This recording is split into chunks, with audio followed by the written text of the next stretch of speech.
नमस्कार विद्यार्थी मित्रो, आज आपण financial markets structure and importance याबद्दल माहिती घेणार आहोत.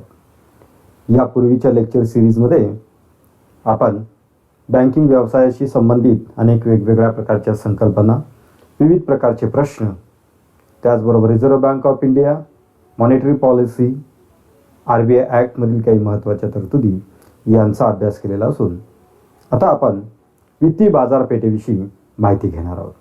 विद्यार्थी मित्रो, वित्तीय बाजारपेठ ही त्या प्रत्येक देशातील एक अत्यंत महत्त्वाची बाजारपेठ असते. सर्वसाधारणपणे वित्तीय बाजारपेठ म्हणजे अशी व्यवस्था किंवा संरचना की जिच्या माध्यमातून विविध प्रकारच्या वित्तीय, बिगर वित्तीय मालमत्ता, त्याचबरोबर वेगवेगळ्या प्रकारच्या फायनान्शियल सिक्युरिटीज यांची देवघेव केली जाते किंवा त्यांची खरेदी विक्री करण्याची व्यवस्था केली जाते. अर्थात वित्तीय बाजारपेठेमध्ये अनेक वेगवेगळ्या प्रकारच्या बाजारपेठांचा त्यामध्ये समावेश होत असतो. तथापि या सर्व बाजारपेठा आपण सविस्तर पुढील लेक्चर सिरीजमध्ये अभ्यासणार आहोत. तथापि मुख्य संकल्पना व त्याची संरचना याचा अभ्यास आपण प्रस्तुत व्हिडिओमध्ये करणार आहोत. विद्यार्थी मित्रो, फायनान्शियल मार्केट हे एक असं मार्केट प्लेस आहे की जे फिजिकल मार्केट प्लेस असू शकतं किंवा व्हर्च्युअल असू शकतं. अलीकडील कालावधीमध्ये वित्तीय बाजारपेठेमध्ये फिजिकल मार्केट लोकेशनपेक्षा व्हर्च्युअल मार्केटवरती अधिक फोकस त्या ठिकाणी होत असल्याचे आपल्याला पाहावयास मिळते आहे. या मार्केट प्लॅटफॉर्मच्या माध्यमातून गुंतवणूकदार तसेच निधीची आवश्यकता असणाऱ्या कर्जदार किंवा ऋणको घटकांना विविध प्रकारच्या गुंतवणूक विषयक आणि कर्जविषयक सेवा देण्याची व्यवस्था या वित्तीय बाजारपेठेच्या माध्यमातून केलेली असते. इतर बाजारपेठांप्रमाणेच म्हणजेच कमॉडिटी मार्केटप्रमाणेच, त्याचबरोबर वेगवेगळ्या प्रकारच्या वस्तू बाजाराप्रमाणेच याही बाजारात खरेदी आणि विक्री यांचा व्यवहार होत असतो. परंतु या बाजारामध्ये वस्तू आणि सेवांचा खरेदी विक्रीचा बाजार असत नसून तो वेगवेगळ्या प्रकारच्या वित्तीय असेट्स, त्याचबरोबर सिक्युरिटींची खरेदी विक्री या ठिकाणी होत असते. या बाजारपेठेची आणखीन एक महत्त्वाची खासियत म्हणजे या बाजारपेठेमध्ये एकदा विकलेल्या असेट्स किंवा सिक्युरिटीची पुनर्विक्री किंवा पुनर्खरेदीची व्यवस्था देखील यामध्ये केलेली असते. आणखीन एक महत्त्वाचा भाग की जो वित्तीय बाजारपेठेविषयी आपणास माहीत असणं अत्यंत आवश्यक आहे आणि तो म्हणजे वित्तीय बाजारपेठेमध्ये एखाद्या वित्तीय असेटची किंवा सिक्युरिटीची खरेदी किंवा विक्री हे डिस्काउंटेड रेट किंवा प्रीमियम रेटला होऊ शकते.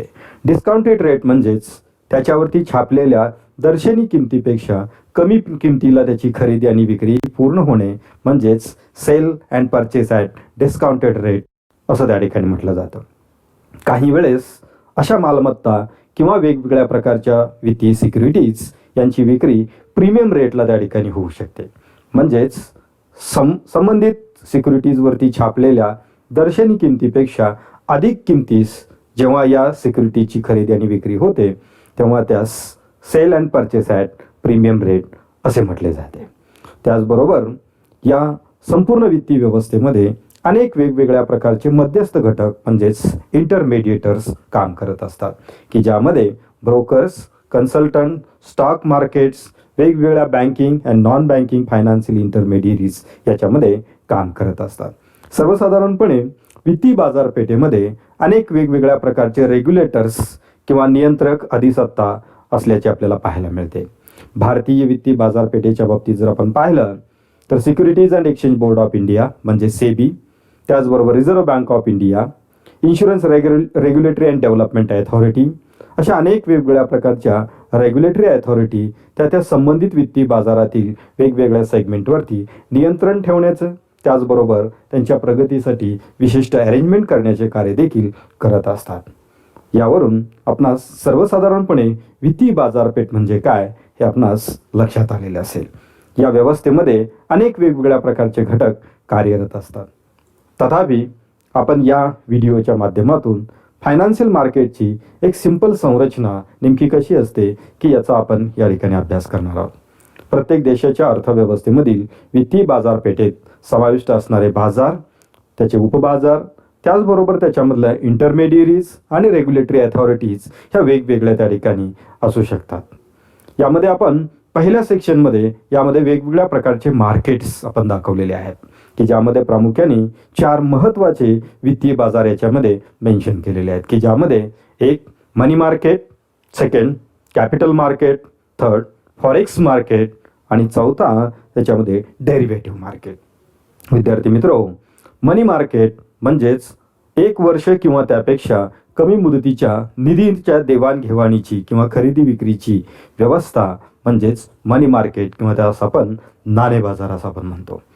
त्याचबरोबर दुसरा महत्त्वाचा बाजार म्हणजे कॅपिटल मार्केट किंवा त्यालाच भांडवल बाजार असं म्हटलं जातं, ज्या बाजार यंत्रणेच्या माध्यमातून दीर्घ मुदती निधीची देवाणघेवाण करण्याची व्यवस्था असते किंवा दीर्घ मुदती वित्तीय सिक्युरिटीची खरेदी आणि विक्री करण्याची व्यवस्था ज्या बाजाराच्या माध्यमातून केली जाते त्यास आपण कॅपिटल मार्केट किंवा भांडवल बाजार असं आपण म्हणतो.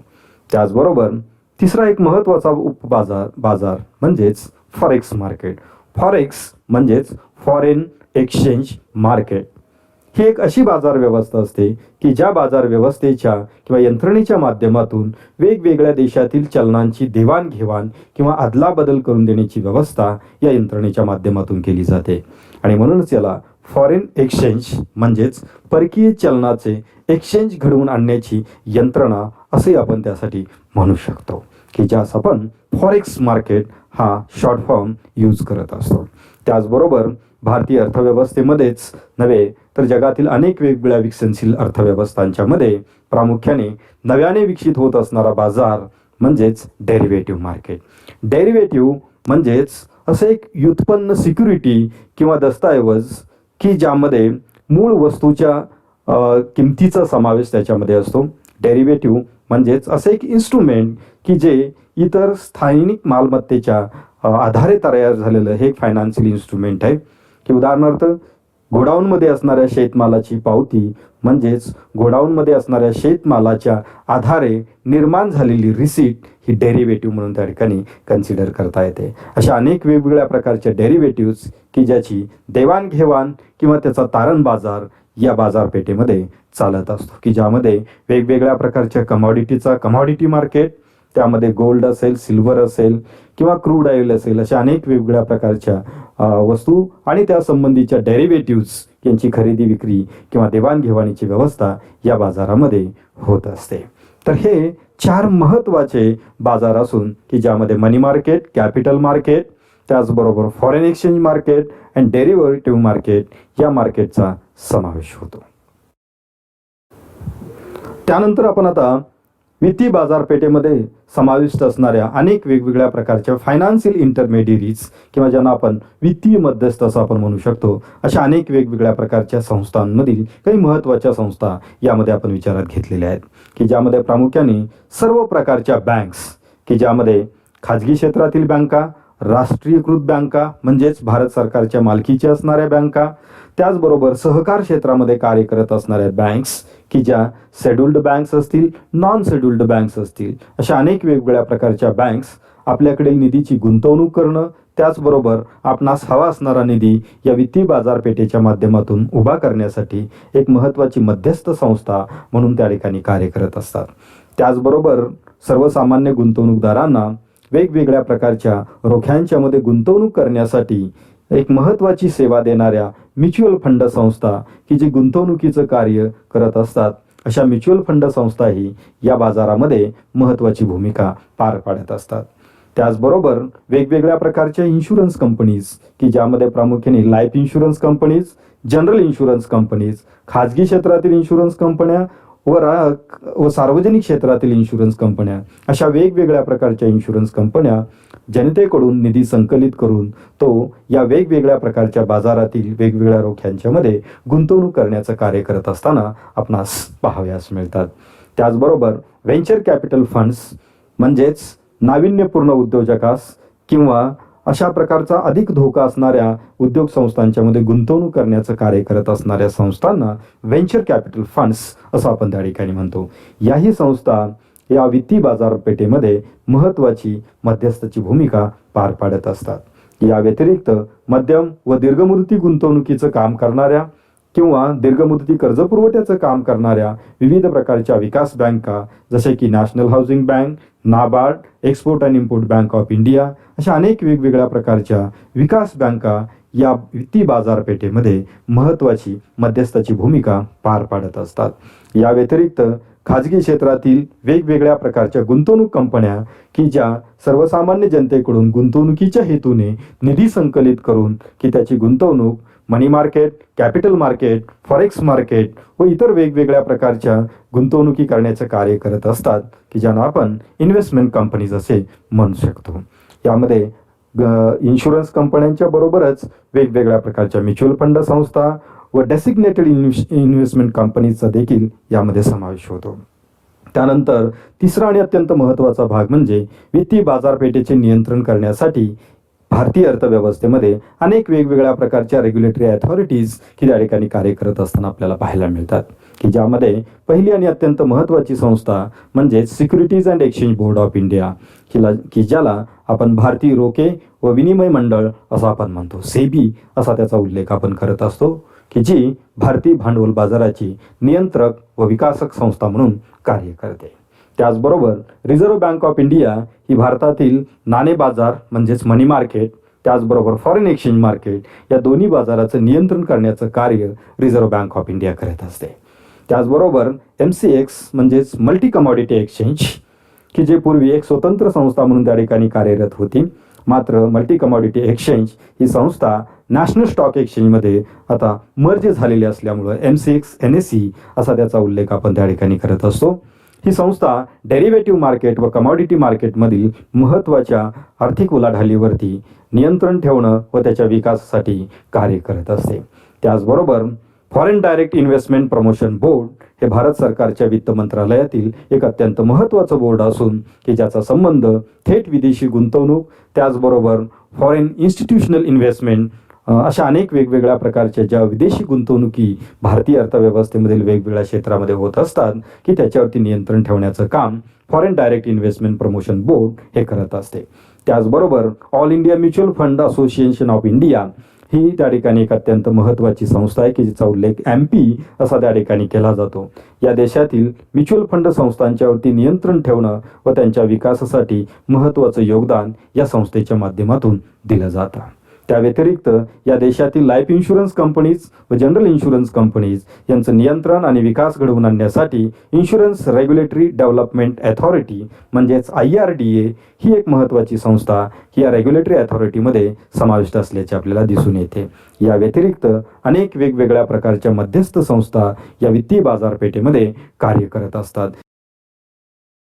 आज आपण कॅपिटल मार्केटबद्दल अधिक माहिती घेणार आहोत. कॅपिटल मार्केट म्हणजेच भांडवल बाजार. भांडवल बाजार ही वित्तीय बाजारपेठेतील अशी संरचना असते की ज्या संरचनेच्या माध्यमातून 1 वर्षापेक्षा अधिक कालावधीच्या वेगवेगळ्या वित्तीय रोख्यांची खरेदी विक्रीची व्यवस्था केली जात असते. म्हणजेच कॅपिटल मार्केट हा मध्यम व दीर्घ मुदती निधीच्या देवाणघेवाणीचा बाजार असतो की ज्यामध्ये 1 वर्षापेक्षा अधिक मुदतीच्या रोख्यांची देवाणघेवाण केली जात असते. या बाजारामध्ये अनेक वेगवेगळ्या प्रकारचे पार्टिसिपंट्स असल्याचे आपणास दिसून येईल. भारतीय भांडवल बाजाराचा विचार करता भारतीय भांडवल बाजाराची नियंत्रक संस्था ही securities and exchange board of India म्हणजेच सेबी ही असून ती भारतीय भांडवल बाजाराचे रेग्युलेशन त्याचबरोबर कंट्रोलिंग करण्याचे कार्य करत असते. त्याचबरोबर भारतीय भांडवल बाजाराच्या विकासासाठी विविध प्रकारच्या योजना तयार करून त्याची अंमलबजावणी करण्याचे देखील कार्य करत असते. म्हणजेच भारतीय भांडवल बाजाराचे नियंत्रण करण्याची जबाबदारी ही securities and exchange board of India या संस्थेवरती आहे. त्यानंतर आपण भांडवल बाजारातील महत्त्वाचे उपबाजार आपण पाहणार आहोत. भांडवल बाजारामध्ये प्रामुख्याने 2 उपबाजार असतात की ज्यामध्ये प्रायमरी कॅपिटल मार्केट व सेकंडरी कॅपिटल मार्केट म्हणजेच प्राथमिक भांडवल बाजार व दुय्यम भांडवल बाजार या 2 बाजारांचा समावेश होतो. प्राथमिक भांडवल बाजार म्हणजेच नवीन रोख्यांच्या खरेदी विक्रीचा बाजार असतो आणि म्हणूनच त्यास न्यू इश्यू मार्केट असे म्हटले जाते की ज्या बाजारामध्ये कंपनीने पहिल्यांदाच विक्रीला काढलेल्या रोख्यांची देवाणघेवाण केली जात असते किंवा खरेदी विक्री केली जात असते. त्याचबरोबर सेकंडरी कॅपिटल मार्केटमध्ये पूर्वी कधीतरी प्रायमरी कॅपिटल मार्केटमध्ये खरेदी विक्री झालेल्या रोख्यांची पुनर्विक्री व पुनर्खरेदीची व्यवस्था केली जात असते आणि म्हणून त्यास दुय्यम भांडवल बाजार असे म्हटले जाते. थोडक्यात प्रायमरी कॅपिटल मार्केट हा नवीन रोख्यांच्या खरेदी विक्रीचा बाजार असून सेकंडरी कॅपिटल मार्केट हा जुन्या रोख्यांच्या खरेदी विक्रीचा बाजार असल्याचे आपल्याला दिसून येईल. याबरोबरच भांडवल बाजारातील उपबाजाराचे वर्गीकरण पुढील 2 प्रकारामध्ये केले जात असल्याचे आपल्याला दिसून येईल की ज्यामध्ये गव्हर्नमेंट सिक्युरिटी मार्केट व कॉर्पोरेट सिक्युरिटी मार्केट असे वर्गीकरण उपबाजाराचे केले जाते. गव्हर्नमेंट सिक्युरिटी मार्केट म्हणजेच सरकारने विक्रीला काढलेल्या विविध प्रकारच्या रोख्यांच्या खरेदी विक्रीचा बाजार की ज्या यंत्रणेच्या माध्यमातून केवळ शासकीय कर्ज रोख्यांची किंवा विविध प्रकारच्या दस्तऐवजांची खरेदी विक्री ही केली जात असते. त्यालाच सुवर्ण किनारयुक्त बाजार म्हणजेच गिल्ट एज्ड मार्केट असे म्हटले जाते. कॉर्पोरेट सिक्युरिटी मार्केट हा खाजगी कंपन्यांच्या विविध रोख्यांच्या खरेदी विक्रीचा बाजार असून तिथे केवळ खाजगी कंपन्यांच्या रोख्यांची खरेदी विक्री होत असते. तर या पद्धतीने 4 वेगवेगळ्या पद्धतीचे सब मार्केट्स आपणास सांगता येतील. याबरोबरच भारतीय भांडवल बाजारामध्ये विविध प्रकारच्या बँका व वित्तीय संस्था महत्त्वाची भूमिका पार पाडत असतात की ज्यामध्ये प्रामुख्याने विविध प्रकारच्या राष्ट्रीयकृत बँका नॅशनलाइज्ड बँक्स, वेगवेगळ्या प्रकारच्या भारतीय खाजगी बँका की ज्यामध्ये old generation private sector banks, new generation private sector bank या दोन्ही प्रकारच्या बँका, विदेशी बँका, भारतातील शेड्यूल्ड व नॉन शेड्यूल्ड कोऑपरेटिव्ह बँक्स की ज्यांना सूचित व अनुसूचित सहकारी बँका असं आपण म्हणू शकतो. त्याचबरोबर दीर्घमुदती वित्त पुरवठा करणाऱ्या विकास बँका, त्याचबरोबर आयुर्विमा कंपन्या, त्याचबरोबर सर्वसाधारण विमा कंपन्या, म्युच्युअल फंड संस्था, त्याचबरोबर औद्योगिक क्षेत्रासाठी प्रोफेशनल व फायनान्शियल सर्व्हिसेस प्रोव्हाइड करणाऱ्या मर्चंट बँक्स, इन्व्हेस्टमेंटसाठी स्थापन झालेल्या वेगवेगळ्या प्रकारच्या गुंतवणूक कंपन्या, प्रॉव्हिडंट फंड संस्था की ज्या वेगवेगळ्या प्रकारच्या एम्प्लॉईकडून सॅलरीतून रक्कम जमा करून ती रक्कम गुंतवणूक करण्याचं कार्य करत असणाऱ्या या प्रॉव्हिडंट संस्थाही यामध्ये महत्त्वाच्या मध्यस्थ म्हणून काम करतात.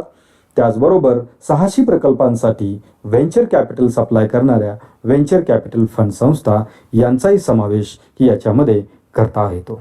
या अशा अनेक वेगवेगळ्या प्रकारच्या वित्तीय व बिगर वित्तीय मध्यस्थ संस्था यामध्ये कार्यरत असल्याचे आपणास दिसतो. बँका व वित्तीय संस्थांच्या बरोबरच इतरही बिगर वित्तीय मध्यस्थ संस्था भांडवल बाजारामध्ये कार्यरत असल्याचे आपल्याला दिसेल की ज्यामध्ये प्रामुख्याने डेपॉझिटरी ऑर्गनायझेशन्स की ज्यामध्ये NSDL व CDSL या 2 संस्थांचा उल्लेख अत्यंत महत्त्वाचा ठरतो. कारण भारतातील सर्व डिमटेरियलाइज्ड वेगवेगळ्या सिक्युरिटीची देवाणघेवाण करणं, त्याचा डेटा स्टोरेज करण्याची संपूर्ण जबाबदारी या 2 डिपॉझिटरी ऑर्गनायझेशन्सवरती असल्याचे दिसून येईल की ज्यामध्ये national securities and depository limited की जिची स्थापना 1996ला झालेली आहे, त्याचबरोबर सेंट्रल डिपॉझिटरी सर्व्हिसेस लिमिटेड म्हणजे CDSL की जिची स्थापना 1999ला झालेली आहे. या 2 महत्त्वाच्या डिपॉझिटरी ऑर्गनायझेशन्स आहेत की ज्या गुंतवणूकदारांना डिमॅट सर्व्हिसेस उपलब्ध करून देण्याची व्यवस्था करतात.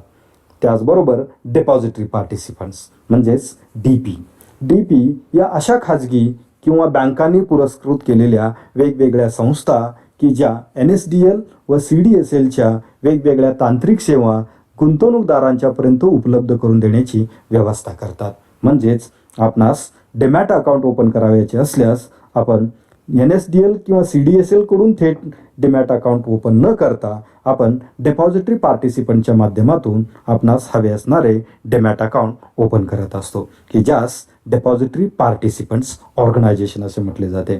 भारतात 200 पेक्षा अधिक डिपॉझिटरी पार्टिसिपंट्स काम करत असल्याचे आपल्याला दिसून येईल. डिपॉझिटरी पार्टिसिपंट बरोबरच भांडवल बाजारातील अत्यंत महत्त्वाच्या संस्था म्हणजेच स्टॉक एक्सचेंजेस किंवा ज्यास आपण रोखे बाजार असे आपण म्हणतो. भारतामध्ये बॉम्बे स्टॉक एक्सचेंज व नॅशनल स्टॉक एक्सचेंज हे अत्यंत 2 महत्त्वाचे स्टॉक एक्सचेंजेस आहेत. या व्यतिरिक्त 22 रिजनल स्टॉक एक्सचेंज देखील वेगवेगळ्या प्रदेशामध्ये सर्व्हिसेस देत असल्याचे आपल्याला पाहायला मिळेल. तथापि या रिजनल स्टॉक एक्सचेंजचे कार्य हे मर्यादित असल्याचे आपल्याला दिसून येईल. तथापि बॉम्बे स्टॉक एक्सचेंज आणि नॅशनल स्टॉक एक्सचेंज हे संपूर्ण देशभरामध्ये वेगवेगळ्या प्रकारच्या सर्व्हिसेस देताना आपल्याला पाहायला मिळते आहे. या व्यतिरिक्त RTA म्हणजेच registrar and share transfer agent. रोखे बाजाराच्या माध्यमातून आपण ज्या रोख्यांची खरेदी विक्री करत असतो की त्याबाबतची नोंदणी करणं, त्याचबरोबर त्यांच्या खरेदी विक्रीबाबतच्या संपूर्ण इत्थंभूत माहिती स्टोअर करून म्हणजेच नोंद करून ठेवणं आणि ती आवश्यकतेनुसार सेबीला उपलब्ध करून देणं, संबंधित संस्थेला किंवा विक्री करणाऱ्या कंपनीला उपलब्ध करून देणं, याबाबतची जबाबदारी registrar and share transfer agent यांच्याकडे असते. म्हणजेच रोखे बाजारातील संपूर्ण आर्थिक उलाढालीची नोंद करण्याची जबाबदारी registrar and share transfer agent यांनी स्वीकारलेली असते. त्याचबरोबर अंडररायटर ऑर्गनायझेशन्स म्हणजेच भाग विमेकारी संस्था. जेव्हा एखादी नवीन कंपनी आपले IPOs किंवा आपले रोखे मार्केटमध्ये विक्रीस आणते, तेव्हा सेबीच्या नियमानुसार किमान 60% इश्यू विक्री होण्याची आवश्यकता असते. ही अट पूर्ण न केल्यास संबंधित पब्लिक इश्यू हा रिजेक्ट केला जातो. अशा परिस्थितीमध्ये की त्यांना हे रोखे विक्रीची हमी देणारी संस्था म्हणजेच अंडररायटर ऑर्गनायझेशन किंवाच भाग विमेकारी संस्था.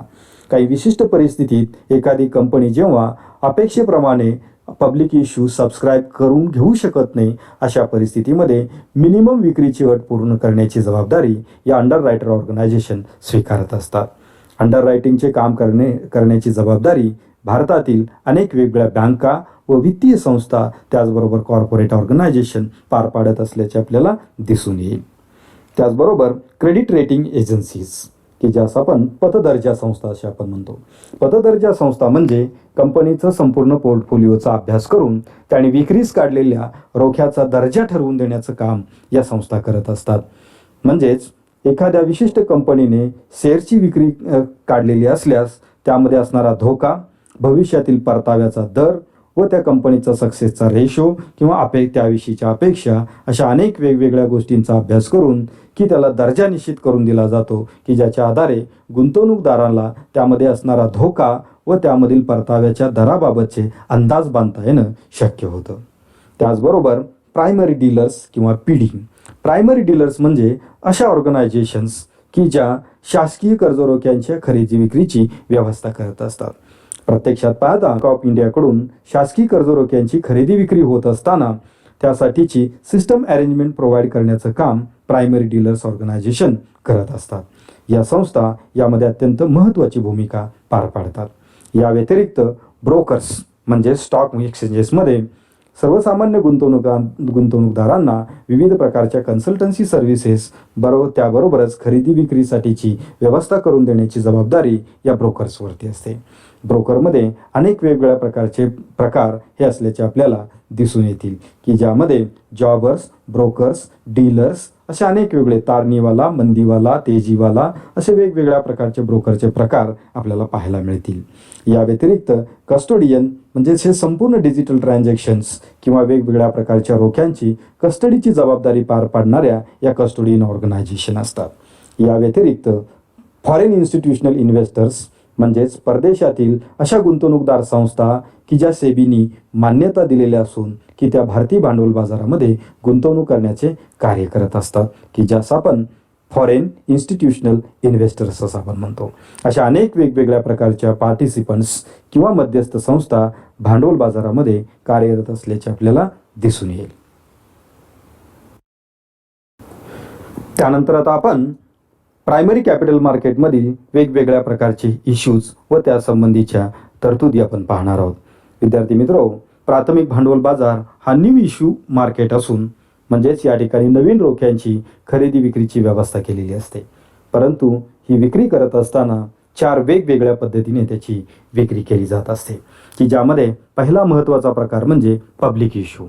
पब्लिक इश्यू म्हणजेच जेव्हा एखादी कंपनी आपले रोखे पहिल्यांदाच जाहीरपणे विक्रीस काढते आणि त्याबाबतची नोटीस सर्व गुंतवणूकदारांच्यासाठी काढत असते, त्यास आपण पब्लिक इश्यू आपण म्हणतो. त्यामध्ये 2 महत्त्वाचे प्रकार येतात.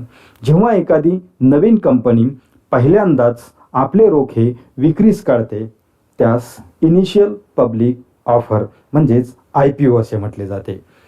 हे IPO वेगवेगळे गुंतवणूकदार सबस्क्राईब करतात व आपल्याकडे रक्कम अदा करून कंपनीकडून IPO परचेस करत असतात की ज्याचं रूपांतर भविष्यात स्टॉक्स किंवा शेअर्समध्ये होते.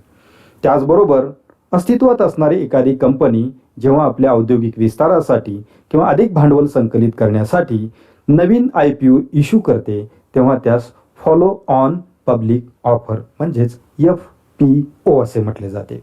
म्हणजेच नवीन कंपनी जेव्हा पहिल्यांदाच रोख्यांची विक्री करते तेव्हा त्यास IPO असं म्हटलं जातं आणि अस्तित्वात असणारी कंपनी भांडवल वाढवण्यासाठी जेव्हा नवीन शेअरची विक्री हाती घेते तेव्हा त्यास फॉलो ऑन पब्लिक ऑफर असे म्हटले जाते.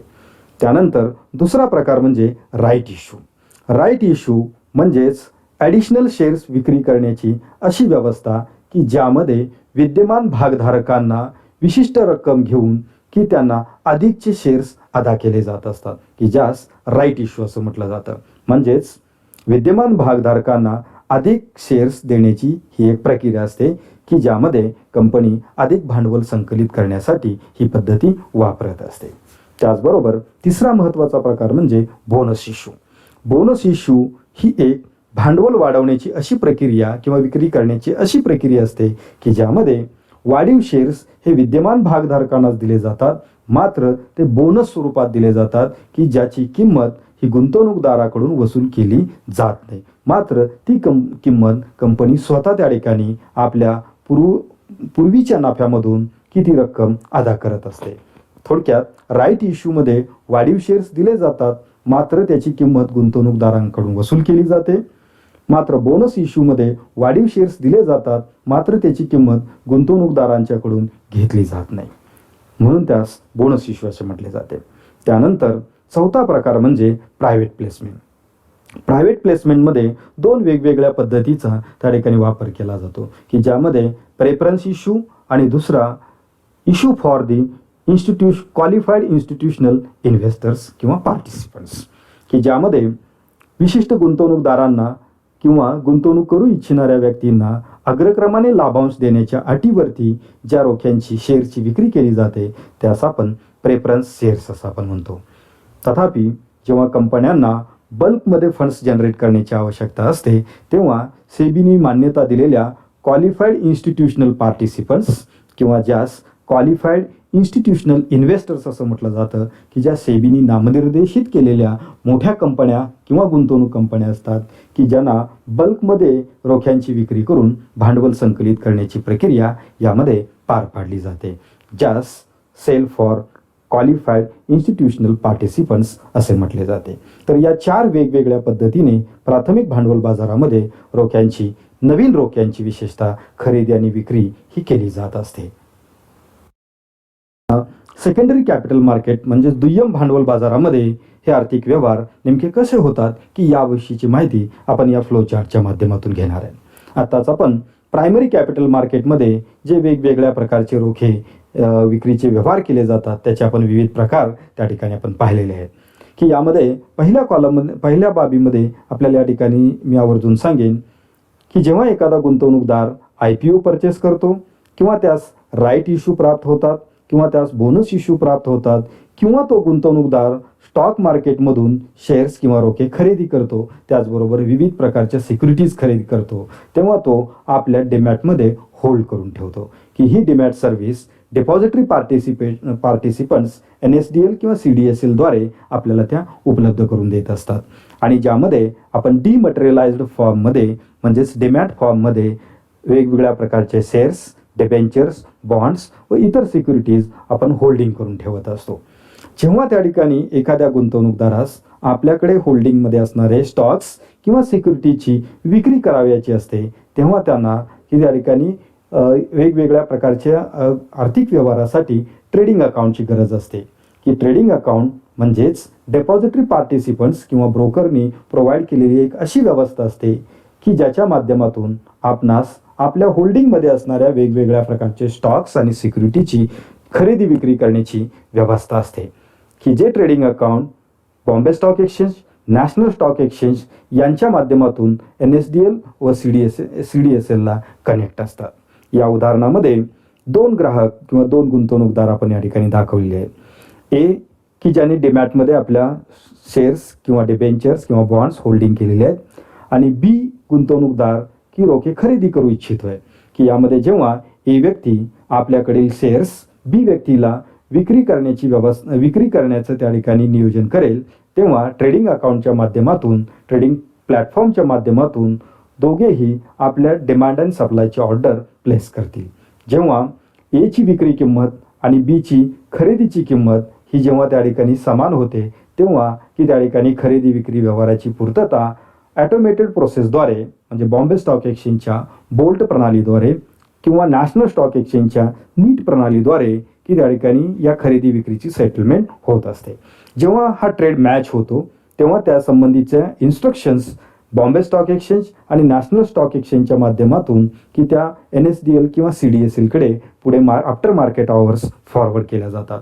म्हणजेच आफ्टर मार्केट आवर म्हणजेच 3:30 नंतर की जेव्हा मार्केट क्लोज होते, त्यानंतर हा संपूर्ण डेटा इंटिग्रेट करून की कोणाच्या अकाउंटमधील शेअर्स डेबिट करावयाचे आहेत व कोणाच्या अकाउंटमध्ये ते क्रेडिट करावयाचे आहेत, या संबंधीचा संपूर्ण डेटा सेटलमेंट झाल्यानंतर की तो NSDL व CDSL पाठवला जातो. संबंधित कंपनीने आपला शेअर्स नेमका त्या ठिकाणी बॉम्बे स्टॉक एक्सचेंज किंवा नॅशनल स्टॉक एक्सचेंजकडे रजिस्टर केलेला असेल किंवा नोंदणी केलेला असेल, तर त्याप्रमाणे बॉम्बे स्टॉक एक्सचेंज किंवा नॅशनल स्टॉक एक्सचेंज अशी माहिती CDSL किंवा NSDL शेवटचा इफेक्ट देण्यासाठी, म्हणजे डेबिट क्रेडिट इफेक्ट देण्यासाठी तो डेटा पाठवत असते. त्या डेटाच्या बेसिसवरती NSDL किंवा CDSL संबंधित व्यक्तीच्या खात्यातील तेवढे स्टॉक्स डेबिट करेल व ज्यांनी ते खरेदी केलेले आहेत त्या व्यक्तीच्या डिमॅट अकाउंटमध्ये ते क्रेडिट करेल. परंतु ही संपूर्ण प्रोसेस ही 3 दिवसाची प्रोसेस असते, की ज्यास सेटलमेंट पिरियड असं म्हटले जाते. हा सेटलमेंट पिरियड त्या ठिकाणी T+2 असा असतो. म्हणजेच ट्रान्झॅक्शन डे प्लस 2 डेज अशा पद्धतीने त्या ठिकाणी सेटलमेंट होत असते. म्हणजेच ज्यांनी शेअरची विक्री केलेली आहे त्याच्या डिमॅट अकाउंटमधून शेअर्स डेबिट होतील, ज्यांनी त्या ठिकाणी शेअर्स खरेदी केलेले आहेत त्याच्या डिमॅट अकाउंटमध्ये ते शेअर्स क्रेडिट होतील. तर याउलट ज्यांनी शेअर्स विक्री केलेले आहेत त्याच्या अकाउंटमध्ये पैसे जमा होतील व ज्यांनी शेअर्स खरेदी केलेले आहेत त्याच्या अकाउंटमधून पैसे वजा होतील. या पद्धतीने हे त्या ठिकाणी सेकंडरी कॅपिटल मार्केटमध्ये हे ट्रान्झॅक्शन होत असतात. आणि यामध्ये खरेदी विक्री, पुनर्खरेदी व पुनर्विक्री यावरती कुठल्याही प्रकारचे निर्बंध नसतात. म्हणजेच गुंतवणूकदार सकाळी 9 वाजता घेतलेले शेअर्स 9:10 किंवा 9:01 विकू शकतात आणि पुन्हा त्याची खरेदी करू शकतात. म्हणजे अशा पुनर्विक्री व पुनर्खरेदी यावरती कुठल्याही प्रकारचे निर्बंध यामध्ये असत नाहीत. फक्त त्याच्या सेटलमेंटसाठी ही संपूर्ण प्रोसिजर जी असते ही प्रोसिजर फॉलो करणे आवश्यक असते. विद्यार्थी मित्रो, सेकंडरी कॅपिटल मार्केटमधील ट्रेड सेटलमेंटची प्रोसेस ही खूप क्लिष्ट आणि किचकट अशी प्रक्रिया असते. परंतु मी या ग्राफच्या माध्यमातून, चार्टच्या माध्यमातून ही प्रक्रिया अत्यंत सोप्या पद्धतीने आपल्यासमोर मांडण्याचा मी प्रयत्न केलेला आहे. वित्तीय बाजारपेठांच्या मध्ये भांडवल बाजाराबरोबरच नाणे बाजार हा एक अत्यंत महत्त्वाचा बाजार असतो. या बाजाराविषयीची अधिक माहिती आज आपण या व्हिडिओ लेक्चरच्या माध्यमातून घेणार आहोत. नाणे बाजार म्हणजे असा बाजार किंवा अशी बाजार यंत्रणा की ज्या यंत्रणेच्या माध्यमातून अल्पमुदती म्हणजेच 1 वर्ष किंवा त्यापेक्षा कमी मुदतीच्या निधीची देवाणघेवाण केली जाते. थोडक्यात हा अल्पमुदती निधीच्या देवाणघेवाणीचा बाजार असतो. भारतीय नाणे बाजाराच्या बाबतीत पाहिल्यास आपणास भारतीय नाणे बाजाराची रचना ही 2 विभागामध्ये विभागलेली दिसेल, की ज्यामध्ये organised money market and unorganised money market असे 2 विभागामध्ये भारतीय नाणे बाजार हा विभागल्याचे आपल्याला दिसून येईल. ऑर्गनाइज्ड मनी मार्केट म्हणजेच संघटित नाणे बाजार. संघटित नाणे बाजार म्हणजे नाणे बाजारातील अशी बाजार व्यवस्था की ज्या बाजार व्यवस्थेवर भारतीय नाणे बाजाराची नियंत्रक संस्था म्हणजेच रिझर्व्ह बँक ऑफ इंडियाचे पूर्ण नियंत्रण आहे आणि या बाजारातील सर्व व्यवहार हे रिझर्व्ह बँक ऑफ इंडियाच्या नियंत्रणाखाली पार पाडले जात असतात. त्यास आपण संघटित नाणे बाजार म्हणजेच ऑर्गनाइज्ड मनी मार्केट असे आपण म्हणतो.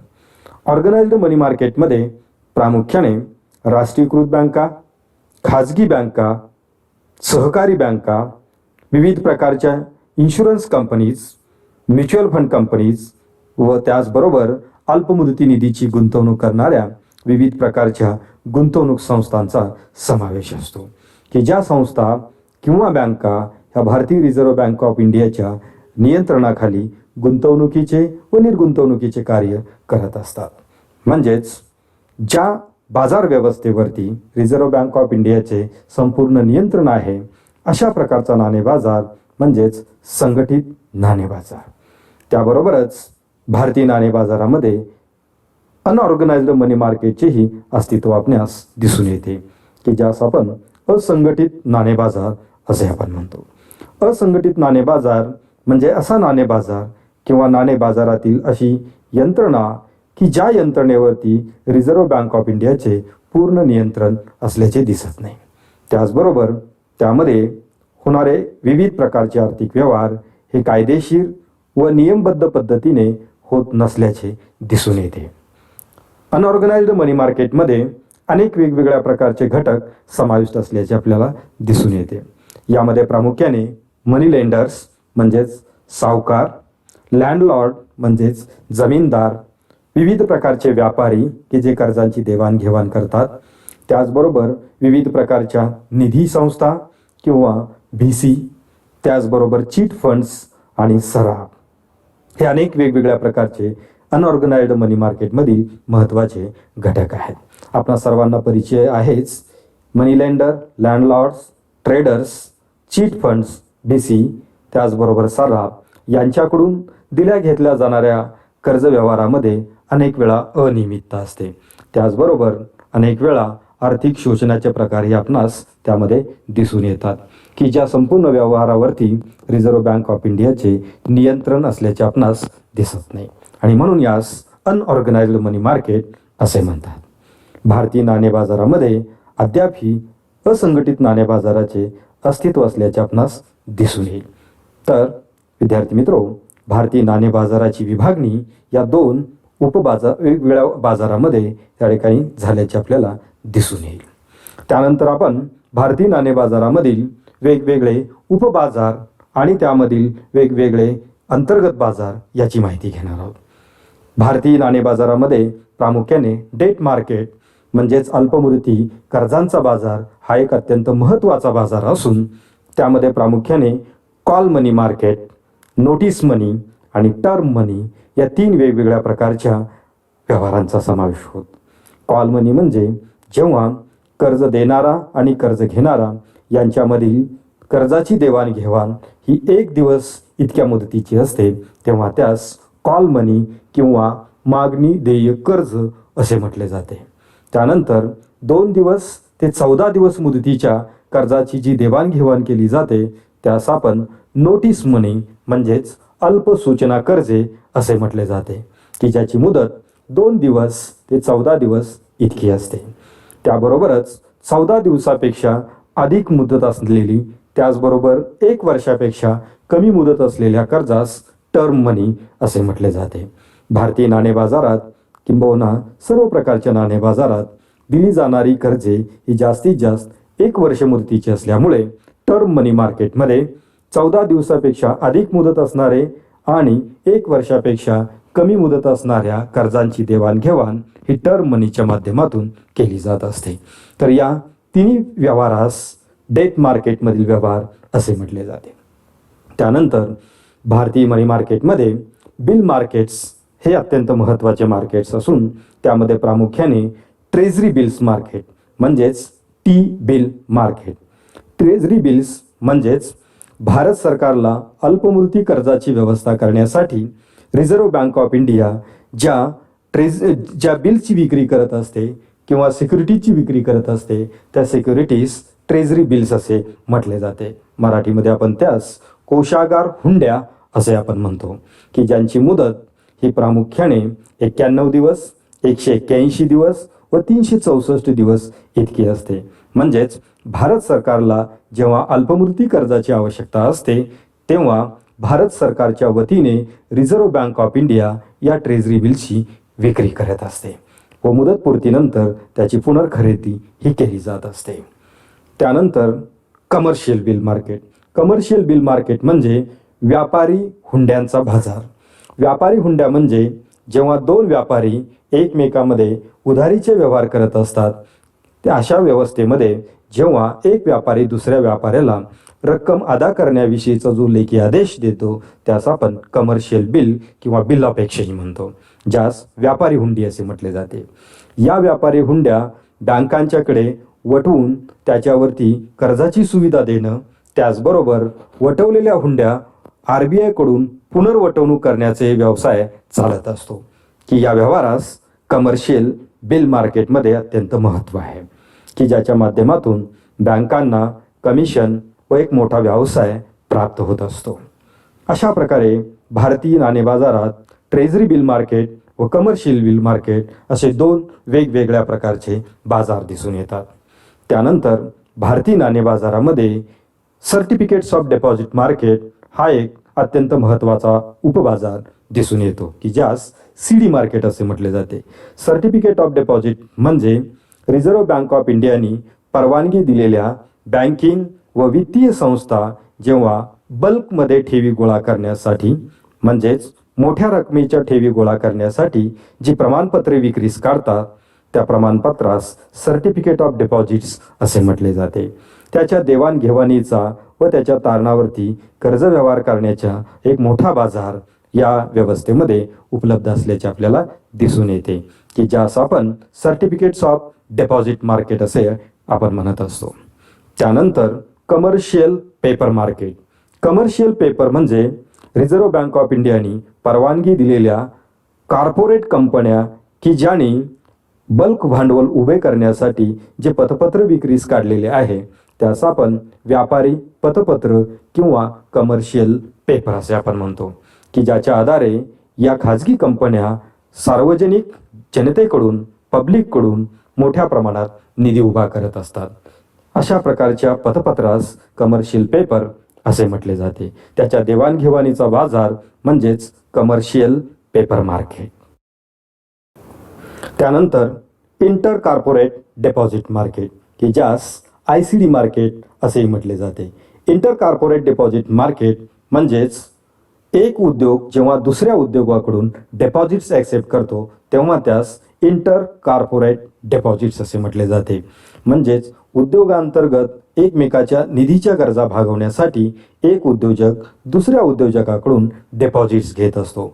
म्हणजेच निधीच्या गरजेची पूर्तता करण्यासाठी बँका व वित्तीय संस्थांच्याकडून कर्ज घेण्याऐवजी दुसऱ्या उद्योजकांकडून डिपॉझिट ॲक्सेप्ट करण्याची ही जी पद्धती आहे त्यास आपण इंटर कॉर्पोरेट डिपॉझिट्स आपण म्हणतो. या इंटर कॉर्पोरेट डिपॉझिटच्या देवाणघेवाणीचा स्वतंत्र बाजार भारतीय नाणे बाजारात अस्तित्वात असल्याचे आपल्यास दिसून येते. त्याचबरोबर शॉर्ट टर्म सिक्युरिटी मार्केट, की ज्यामध्ये अल्पमुदतीच्या कर्ज रोख्यांच्या देवाणघेवाणीची व्यवस्था केलेली असते, की ज्यामध्ये 1 वर्षापेक्षा कमी मुदतीच्या सिक्युरिटीची खरेदी विक्री केली जात असते आणि म्हणून त्यास आपण शॉर्ट टर्म सिक्युरिटी मार्केट असे आपण म्हणतो. आणि याबरोबरच भारतीय नाणे बाजारात 1997 पासून नव्याने विकसित झालेला एक महत्त्वाचा बाजार म्हणजे मनी मार्केट म्युच्युअल फंड. मनी मार्केट म्युच्युअल फंड म्हणजे म्युच्युअल फंड कंपन्यांचे असे एक प्रॉडक्ट की ज्याची मुदत 1 वर्ष किंवा त्यापेक्षा कमी असते. अशा म्युच्युअल फंड संस्था 1 वर्षापेक्षा कमी मुदतीच्या निधीची देवाणघेवाण त्या युनिटच्या माध्यमातून म्युच्युअल फंड युनिटच्या माध्यमातून करत असतात, की ज्याचे व्यवहार मनी मार्केटच्या नियंत्रणाखाली होत असतात आणि म्हणून त्यास मनी मार्केट म्युच्युअल फंड असे म्हटले जाते. तर या पद्धतीने अनेक वेगवेगळ्या प्रकारचे उपबाजार भारतीय नाणे बाजारामध्ये अस्तित्वात असल्याचे आपणास दिसून येईल. यावरून आपणास भारतीय नाणे बाजारामधील संघटित नाणे बाजार, असंघटित नाणे बाजार, त्याचबरोबर त्यामध्ये समाविष्ट असणाऱ्या अनेक वेगवेगळ्या प्रकारच्या बँका, वित्तीय संस्था व इतर बिगर संस्थात्मक कर्ज पुरवठा करणारे घटक या सर्वांची माहिती मिळालेली आहे.